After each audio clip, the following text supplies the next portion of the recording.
For centuries, Kashmir was home to Muslims and Hindus alike. Despite religious differences, historic discrimination, and episodes of violence, members of both faiths shared a common land, language, and culture there. This common identity, known as Kashmiriyat, united Kashmir's residents with a sense of community and loyalty. In 1989, this unity was shattered with the outbreak of an insurgency that rages to this day. A wave of monstrous killings and brutal repression created the conditions for a massive exodus of nearly all of Kashmir's Hindus. Today, on A Day in History, we'll discover what led to this mass movement of people. We'll see how the Kashmir Valley unraveled and descended into violence, how public lynchings and sexual violence became the norm, and why this exodus of over 100,000 people is so easily forgotten. If that sounds interesting to you, then remember to leave a like on this video and subscribe to our channel for more interesting historical topics. When India and Pakistan gained independence in August 1947, the fate of the princely state of Jammu and Kashmir was undecided. Kashmir's Muslim majority were inclined to Pakistan, but the Hindu authorities leaned towards India. A Muslim rebellion broke out with assistance from Pakistan, prompting the Maharaja to ask for Indian intervention in exchange for joining India. The First Kashmir War set the tone for Indo-Pakistani relations, and when it ended in January 1949, it left Kashmir divided between the two nations. The majority of Kashmir remained Muslim under Indian rule, but within this new democratic structure, they were able to wield power instead of the Hindu minority. Muslims dominated politics, economics, and society in post-1947 Kashmir, while Hindus faced mounting discrimination.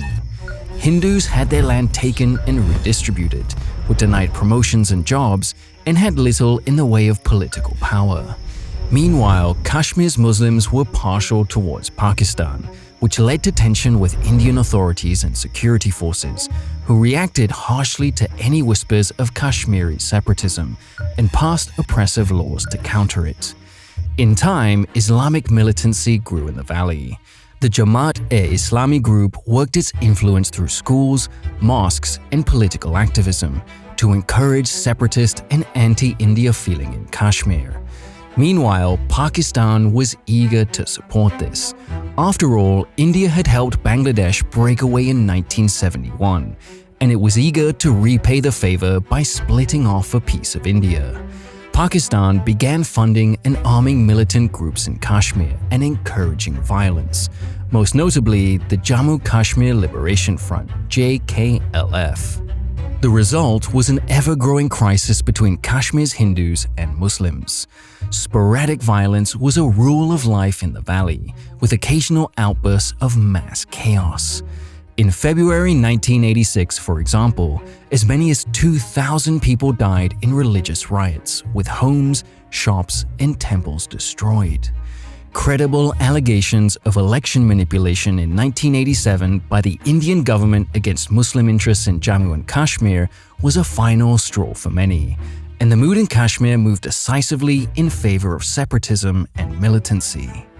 JKLF bomb attacks in July 1988 and riots in Srinagar that August showed that relations between Muslims and Hindus, both in the Indian government and in the valley, had all but collapsed. Kashmir's pundits were well aware of their tenuous position in their homeland. Between 1947 and 1988, around half of them had already fled out of fear. Those who remained by the end of the 1980s, numbering around 120,000, would soon follow. 1989 was the decisive year. Soviet withdrawal from Afghanistan left mountains of military equipment behind, which soon found its way into Kashmiri militant hands. The example of Afghanistan shrugging off one of the world's most powerful empires inspired Kashmiri Muslims to assert their own independence through armed struggle. Militants seized upon this mood to spark an insurgency that continues to this day. The experience of Kashmiri Muslims and their conflict with the Indian government is complex and deserving of its own video. Certainly, not every Kashmiri Muslim supported how militants would treat the Hindus, and nor did every Hindu support how the Indian government treated Muslims. For this video, we'll stay focused on the experience of Kashmir's Hindu minority amidst this emerging insurgency. But that isn't to say that Muslims weren't suffering injustices in Kashmir in this period as well. Anger against the Indian government translated into militant violence against Hindus in Kashmir.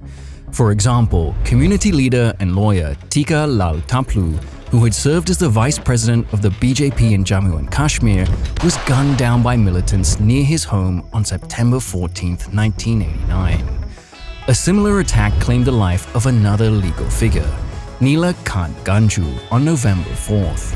He had sentenced a founding member of the JKLF to death for terrorist activity and was gunned down in broad daylight on a busy high street.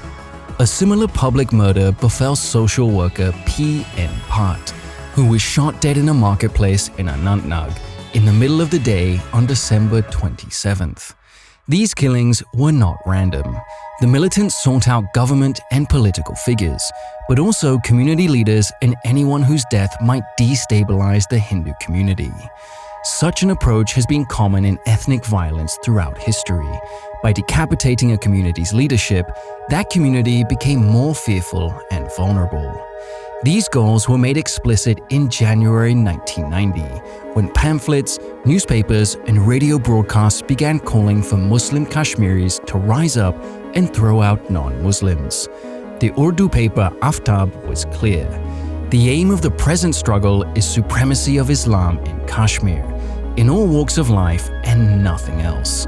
Anyone who puts any hurdle in our way will be annihilated. But the militants took the pundits' mere existence as enough of a hurdle to justify annihilation. Take the murder of M.L. Bhan on January 15th. Militants stopped the bus he and his son were on just outside Srinagar. They shot him and left his body and his weeping son on the side of the road. The spike in militant activity caught the attention of India's government, especially after a government minister's daughter was kidnapped and ransomed for the release of several Kashmiri militants. Unable to control the violence, the chief minister of Jammu and Kashmir, the Muslim Farooq Abdullah, was dismissed, and the region was placed under the rule of the Hindu governor Jagmohan. Naturally, there was outrage among the Muslim population. On January 19th, hundreds of thousands of Muslims in the valley joined protests against the incoming Jagmohan government. Not all were militants, and not all hated Hindus per se, but the January 19th protests proved to be a traumatic turning point for the Hindus in the valley. Across Kashmir, militants fueled the protests and inflamed tensions. Power cuts hit businesses and homes, but mosques were untouched.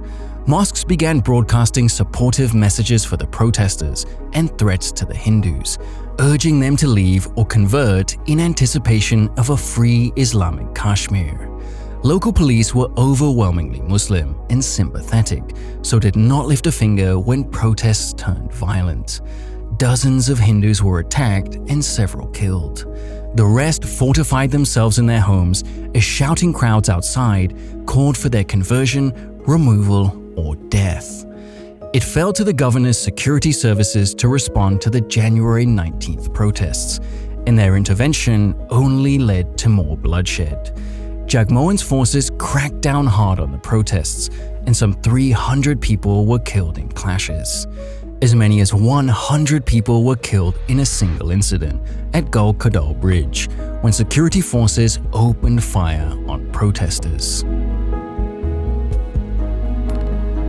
The storm of violence that consumed Kashmir in 1990 between Kashmiri Muslims and Indian security translated into more attacks on regular Hindus too. Ethnic and religious tribalism soared. Pundits were held responsible for the actions of the Indian security forces, while Muslims were treated as inseparable from the militants. Any remaining social harmony or trust in the valley collapsed, as each group attributed the worst to each other. Violence went from being an unfortunate extreme to something celebrated. On February 27th, Naveen Sapru was gunned down by the side of the road by militants. His killers and local Muslims then danced around his body and cheered, seeing it as a strike against India. The case of Balkrishnan Ganju similarly showed the collapse in Hindu-Muslim relations. On March 19th, militants appeared at his home, where he tried to hide from them in a barrel. However, his Muslim neighbors, angry at the Indian government, or perhaps fearful of the militants, ratted him out to the attackers. The militants gouged out his eyes and killed him in front of his wife and daughter. This distrust and hatred broke down almost every social relationship, even those between doctors and patients. Hindus reported going to the hospital and being denied treatment by Muslim doctors, who, out of malice against them or fear of militant reprisals, would rather let them die. For example, Sri Kapoor of Srinagar was attacked on March 19th and rushed to hospital, where doctors refused to treat him because they didn't want to be killed for helping Hindus. He bled to death over the next few hours. Similarly, Shiban Krishan's family was told that they had to file for police permission and protection before treating him after he was shot by militants. By the time the family had done so, the doctors had fled and Shiban died of his wounds. One of the most harrowing stories was that of the renowned poet and scholar Sarwanand Kaul Premi and his son Verinder. Premi was a respected scholar who had translated the Gita into Kashmiri and had been a teacher in his community. He taught local children, Muslim and Hindu alike, to speak and write in their shared language. That meant nothing on April 28th, when a group of militants entered his home. They stripped his family of any valuables they had and ordered Premi to load them into a suitcase and come with them. Verinder insisted on staying by his father's side and went with him and the militants. Several days later, father and son were found beaten, burned, and blinded before having been strung up in a tree and shot. Sexual violence also spoke to a collapse of respect of human dignity. Numerous Hindu women were abducted, brutalized, and killed by mobs. Sarla Bhatt, a nurse working in the region, suffered that exact fate, and her body was left at a roadside in mid-April. An unnamed school teacher in Bandipora met a similarly gruesome end. Abducted from her school and abused by a group of militants, she was dismembered and her remains scattered on the side of the road as a warning to other Hindus. It appeared that the Hindus had two choices after January 19th: stay and await a violent end, or flee in hopes of safety. The vast majority chose to flee. There were 3 waves of the exodus, each coinciding with a spike in violence in the valley. The first came after January 19th. Another followed several weeks later on January 26th, coinciding with India's Republic Day. A third and final wave came in early March, although a trickle of refugees continued for months afterwards. By May, an estimated 94% of Kashmir's Hindus had fled, numbering over 100,000 people. This was no planned or coordinated venture.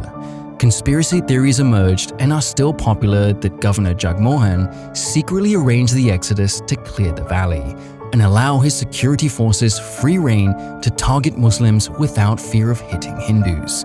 There is no evidence for this claim, and it's absurd to think that tens of thousands of people would choose to abandon their ancestral homes simply to allow a military crackdown on others. The truth was that virtually all pundits recognized the danger of their situation and chose to flee on their own, and did so with no help whatsoever from authorities. One unnamed historian and sociologist who lived in Srinagar described their experience of the escape. Militants had set up a cordon around their neighborhood when they learned that they would be rounded up the next day for collaborationist activity. They slipped away at night ahead of their family, and when a committee from the local mosque arrived the next day to demand they present themselves for trial, their family promised they would appear. But instead, they too escaped in the night with everything they could carry. Most of the exodus happened in January and February, with winter still gripping the valley, exposing refugees to dangerous conditions as they trudged through snow and frigid temperatures to reach safety. The government was no help. No more than 2% of refugees escaped with government assistance, while the rest were left to find their own way out. Families who were not lucky enough to have their own vehicles relied on taxis and buses, but drivers preyed on their desperation with ridiculous fees. Most refugees went to neighboring Jammu or made their way to Delhi. Camps were set up for them, but what many hoped would be a temporary disruption proved to be permanent.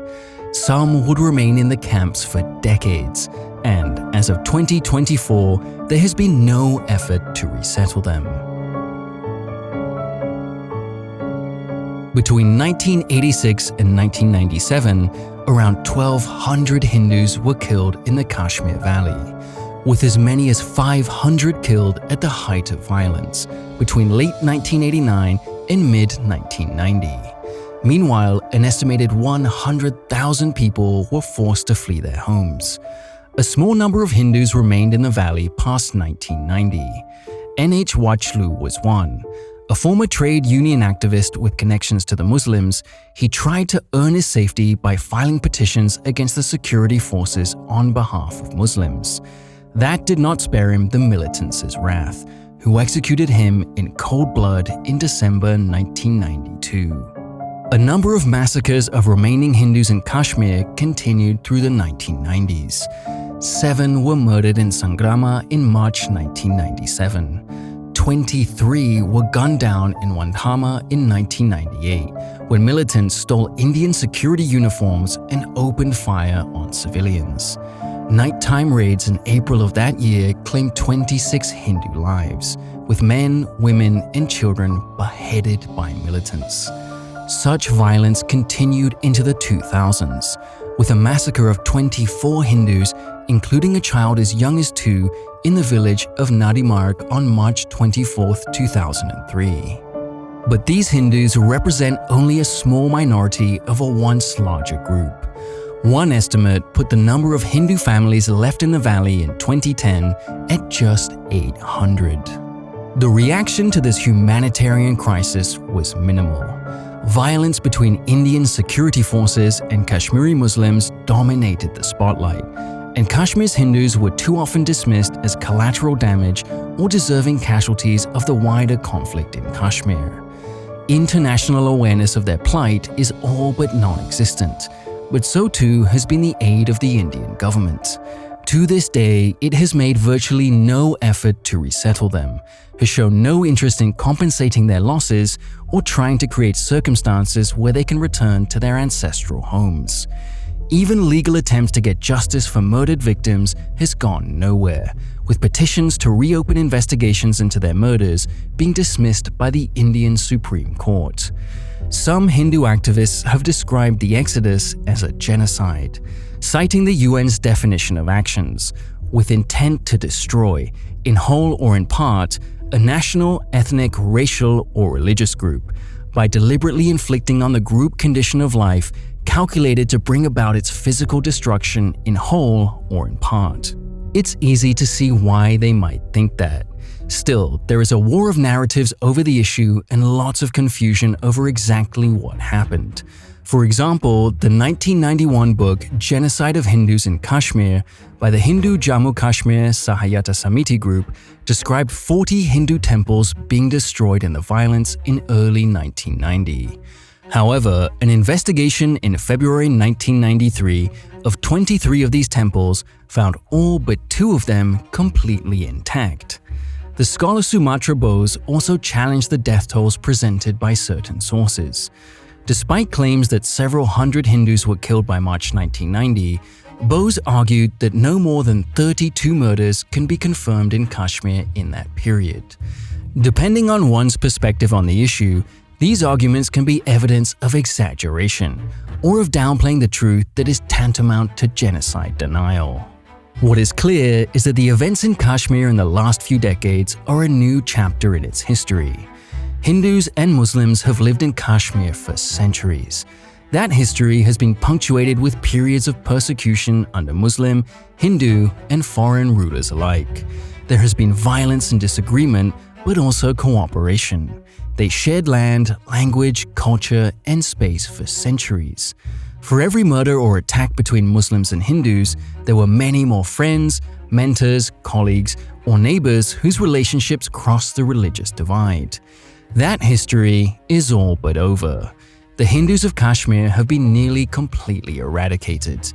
Decades of conflict between Kashmiri separatists and Indian security forces have turned the valley into a war zone and left little room for anything but resentment and distrust between them. Still, the dream of Kashmiriyat lives on. In a poll conducted in Srinagar in 2007, 84% of people, nearly all Muslim, wanted to see Hindus return to the valley. In reality, such a thing seems impossible.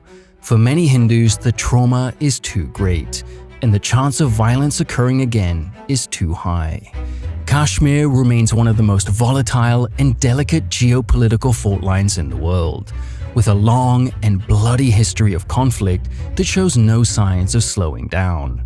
The exodus of the Hindus seems then to be a miserable final chapter in the story of Hindus in Kashmir, and another grim entry in the list of tragedies that have plagued Kashmir for decades.